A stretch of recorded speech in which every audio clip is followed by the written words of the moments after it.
Outro dia um pastor meu chegou para mim e falou assim: ô pastor, por que Deus foi tão bonzinho com o Davi? Com tudo que ele fez. Eu falei: cara, você quer pagar para ver? Você viu o que aconteceu com a família dele? Morreu Aminon, morreu depois o Absalão. Pior do que tivesse feito alguma coisa com ele. Tamar foi estuprada pelo próprio irmão. Aí o próximo que veio era Adonias, porque quando Deus falou para ele, ó, vai ser Salomão, quando ele nasce, olha que como Deus é um Deus de graça. O filho de Betseba do adultério nasceu e morreu depois de alguns dias. Mas no dia que ele morreu, Davi teve uma relação com Betseba e ela ficou grávida de novo. E quando nasce Salomão. E Deus fala que ele seria amado do Senhor.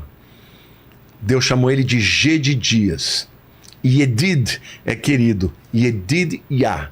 Gedidias, o querido de Javé. Olha que coisa linda. Poxa. Quer dizer, mesmo Deus falou, ó, você pisou na bola, você vai pagar, Deus. Mas eu sou um Deus de graça, porque vai ser através da mulher adúltera que eu vou trazer o meu filho, o Messias. Não é extraordinário? Olha, Vilela, a Bíblia é um livro que para mim isso é uma prova da veracidade da Bíblia, porque ela não esconde os podres. Você sabia que, por exemplo, na genealogia de Jesus, só aparece o nome de homens. As únicas mulheres que aparecem são mulheres que tiveram problema. Uma é Raabe, que era uma prostituta que se converteu lá em Jericó. Tamar. E por último, Maria. Maria, que concebeu virgem, mas que ficou mal falada. Sim. Tanto é que os líderes judeus falavam assim: quem é você? Você é filho de Maria? Filho de José? Nós nem sabemos quem é teu pai. Por quê? Porque correu para todo mundo que ela tinha tido caso com outra pessoa e que José casou com ela como corno. Acobertar. E a Bíblia não escondeu isso. Então, é maravilhoso isso, porque Deus deu o sucessor de Davi e o antecessor de Jesus, que foi Salomão, o filho daquele casamento que começou com adultério. Não é maravilhoso isso? Caramba. Isso prova para você, meu querido, que se você pisou na bola, se você se arrepender e buscar Deus, tem perdão e tem graça para tua vida. Agora, as coisas ruins ainda continuaram. O quê? Por quê? Porque, veja, morreu Aminon, morreu Absalão, o próximo que quis ser o rei era Adonias. E Adonias também começou a fomentar com a população, com líderes. Agitar. Inclusive o Joabe, que era o capitão de Davi, mas não fazia nada que Davi queria. Contra Salomão. Até que Davi, antes de morrer, ele chama Salomão e fala assim: olha, você vai ter que matar o Joabe, porque ele vai tentar te derrubar. Salomão era jovem quando assumiu, talvez 15, 16 anos. Tinha um Adonias, Salomão chama Adonias e fala: ó, meu irmão, eu fui escolhido por Deus, então você anda na linha, senão eu vou ter que te matar. E no fim, Salomão teve que mandar matar o Adonias. Por quê? Porque não ia ter Porque ele ia se levantar contra Salomão. A última de Adonias, ele procura Betseba, que é a mãe de Salomão, e pede para ela, para ele poder ficar com a concubina do rei. Porque quando Davi ficou velhinho, aqui uma coisa gozada, quando Davi ficou velhinho, acho que ele já não dava mais no couro, já não fazia mais nada, ele pediu que trouxesse uma jovem para esquentar ele, porque ele começou a ter muito frio. Então ela vinha e deitava com ele nua, para ele se esquentar. Agora, quando ela aceitou isso, ela não podia mais casar com ninguém. Entendeu? Ela chamava Abisag. Era uma concubina dele. Entendi. Nunca teve nada com ele, mas também não podia casar. Por quê? Porque quem se casasse com uma mulher do rei assumia o lugar do rei. que o Adonias fez? Chamou Betseba, Betseba não sabia disso. Falou, Betseba, eu amo a Abisag, quero ficar com ela. Salomão não quer nada com ela, pede para ele, para eu ficar com ela. Aí ela chama a Betseba, que é a mãe de Salomão, fala, Salomão, deixa eu ficar com ela. Ele falou, mãe, você não sabe que quem ficar com a mulher do rei é o rei? Ele está querendo o meu trono. Nessa hora ele manda matar o Adonias. Ou seja, a família dele... Pô, toda destruída. Toda destruída. Por quê? Porque tudo por conta do que ele fez com Urias. Então não foi barato.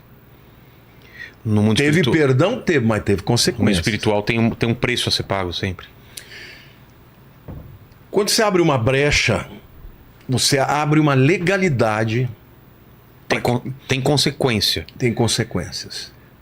O arrependimento, e muitas vezes, Deus perdoa e deixa quieto. Mas se a pessoa insistir no erro, se a pessoa continua errando, continua fazendo, aí vai ter consequências.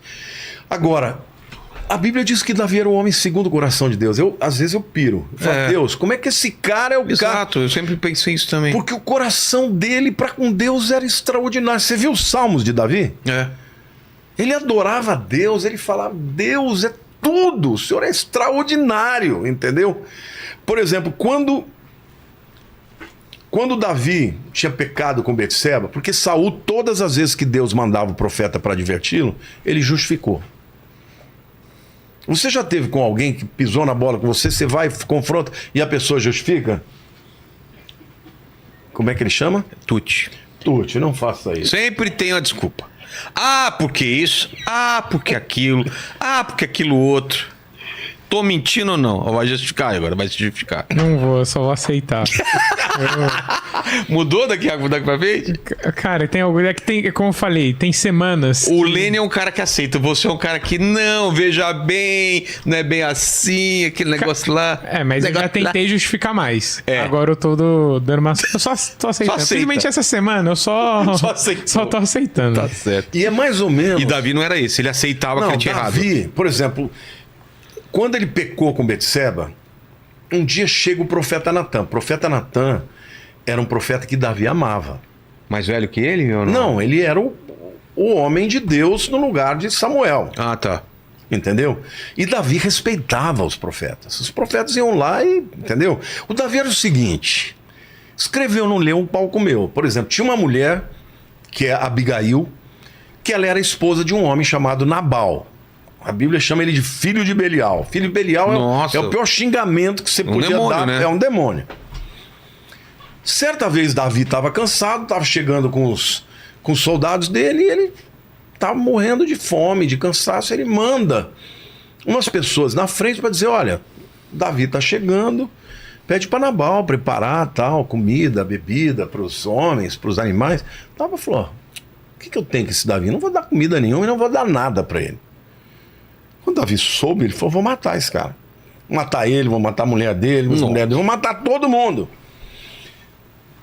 Quando Abigail ficou sabendo, Abigail vai para frente e intercepta Davi antes dele chegar. E ela se prostra, se ajoelha, pede perdão e fala, eu não estava lá, eu não vi. Mas ela levou ovelhas, levou comida, levou água, se prostrou. Davi se encantou com ela, falou, olha, porque você é sábia. Olha que homem também tremendo. Ele falou, você não só impediu a morte do seu marido, você impediu que eu fizesse uma injustiça. Quando em seguida Nabal morre, Davi fica sabendo, ele manda buscar Abigail. E ele fez ela sua esposa. Então Abigail é uma das esposas de Davi que era marcada por ser uma mulher sensata, sabe? Mas ele ia matar todo mundo. Então, assim, com os inimigos, não entendeu? Tinha... Não tinha. É aquela história do homem de duas palavras. Ele era um guerreiro sanguinário, entendeu? Ele pensa bem, um homem de 3.000 anos atrás, ele era um troglodita. Ele não era um gentleman, não é um cara que você pinta. Era outro tempo, né? Outro tempo, entendeu? Mas quando era com Deus, Quando o Natan chega para ele e falou: Natan, eu tô com um problema. Natan falou para ele: Davi, eu tô com um problema. O que foi, Natan? É o seguinte, tinham 2 homens, um pobre e um rico. O rico tinha muito rebanho, muitas ovelhas. O pobre só tinha uma ovelhinha, que era tão cara para ele que ele deixava ela morando dentro da casa dele. Comia no prato dele, bebia no copo dele. E o rico, uma vez, recebeu uma visita, um viajante que veio de longe, e ele, para oferecer um banquete para o visitante, ao invés dele pegar do seu rebanho, ele foi e matou a ovelhinha que era do pobre. Davi se enfureceu, falou: quem é esse desgraçado que eu vou matar ele? Natan falou: é você, Davi. Porque você tem muitas mulheres, tem as mulheres que você quer. Mas você pegou a mulher do Urias, o meu servo Urias, fiel a você. Davi se prostrou, chorou, clamou a Deus, caiu em si. Isso a Bíblia chama de arrependimento. Vilela, nós somos todos pecadores, meu irmão. Todo dia eu falo para Deus: Senhor, eu não sei como o Senhor me escolheu. Nós somos pecadores, não tem ninguém santo nesse mundo.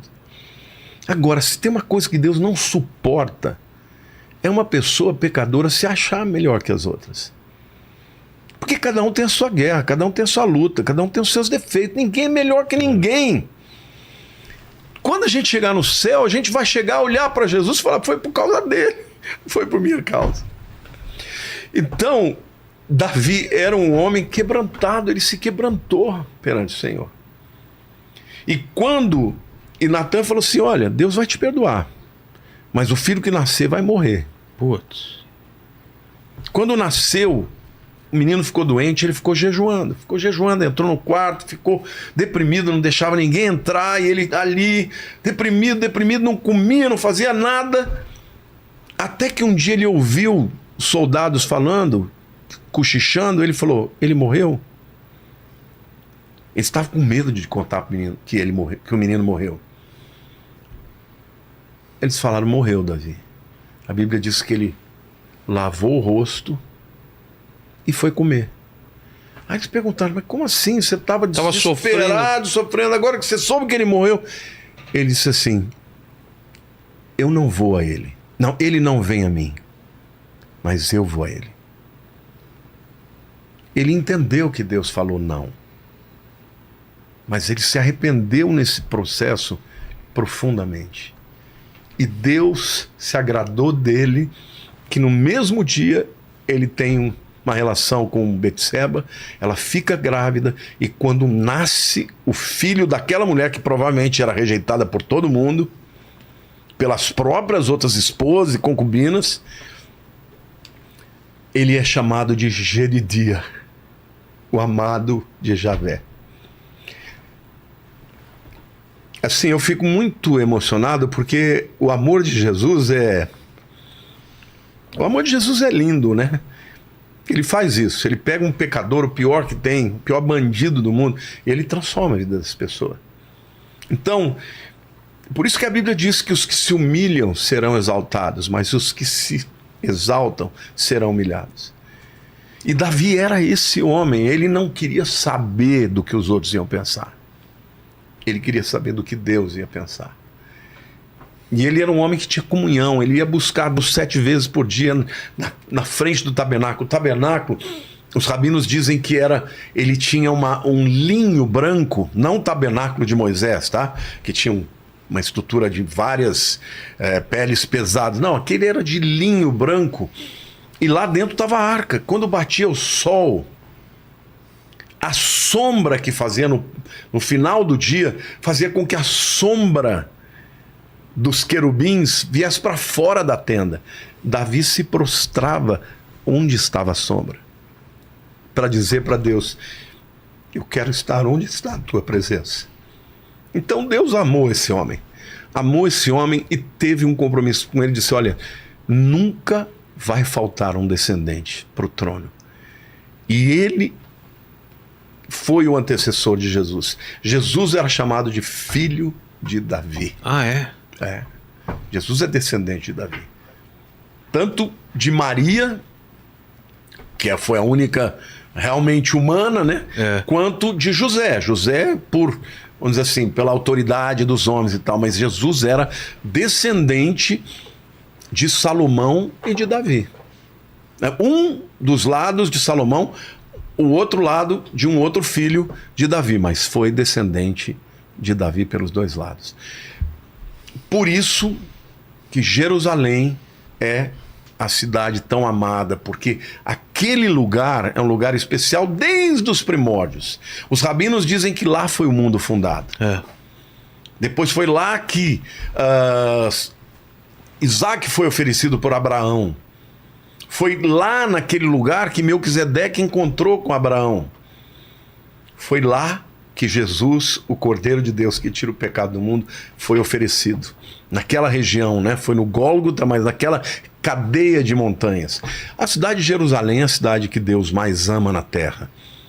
Por isso que Satanás odeia tanto e por isso que tem tantos povos tentando destruir. E quando você pisa lá, você sente isso, né? Sente que tá num lugar que é diferente mesmo. Você já foi quantas vezes lá? Só uma, eu quero voltar logo. Fui Jerusalém uma vez. Eu fui em Tel Aviv na segunda vez, agora durante o conflito. Quer ir comigo uma vez? Vamos, por favor. Talvez eu vá no fim do ano. Eu queria tentar, que eu acho que vai ser difícil agora por causa do conflito, que é Belém, né? Porque é uma área controlada pela Cisjordânia. Belém eu já fui, mas não vou mais agora. E não pode agora, né? A área de Belém tem... A maior parte são cristãos, tá? É de cristãos. Mas tem os muçulmanos também. Mas é uma área perigosa. Falaram. Perigosa. Então, mas é um lugar extraordinário. Mas vamos sim, pastor. Mas Davi, cara, Davi era esse homem. Era esse homem de coração adorador mesmo. Hoje eu consegui entender um pouco isso, porque sempre ficou na cabeça assim, o cara errou tanto, fez umas coisas tão absurdas e mesmo assim foi abençoado, teve conseguiu tanta coisa. Mas a gente não ora. A gente não erra também, desculpe.